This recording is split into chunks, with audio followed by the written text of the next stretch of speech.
Hello మిత్రులారా, welcome to portal. గౌరవనీయుడు అప్పర చాణక్యుడు 4వసారి AP సీఎంగా ప్రమాణ స్వీకారం చేయబోతున్న శ్రీ నారా చంద్రబాబు నాయుడు గారి ప్రమాణ స్వీకార మహాసభకు స్టేట్ గెస్ట్గా రాబోతున్నారు మెగాస్టార్ చిరంజీవి, అలాగే mega power star Ram Charan గారు.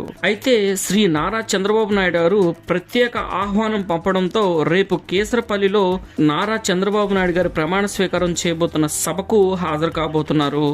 ఈ నేపథ్యంలో ప్రమాణ స్వీకారానికి మెగాస్టార్ చిరంజీవి గారిని స్టేట్ గెస్ట్ గా ఆహ్వానించారు. అయితే ఒక స్పెషల్ ఫ్లైట్ లో మెగాస్టార్ చిరంజీవి గారు కేసరపల్లిలో ప్రమాణ స్వీకారానికి రాబోతున్నారు అని సమాచారం. ఈ రోజు సాయంత్రానికల్లా చేరుకునే అవకాశం. ఈ సెలబ్రేషన్స్ కి మోడీ అలాగే అమిత్ షాలకి తోడుగా మెగా అతిథులుగా రాబోతున్నారు చిరంజీవి గారు, అలాగే mega power star Ram Charan గారు.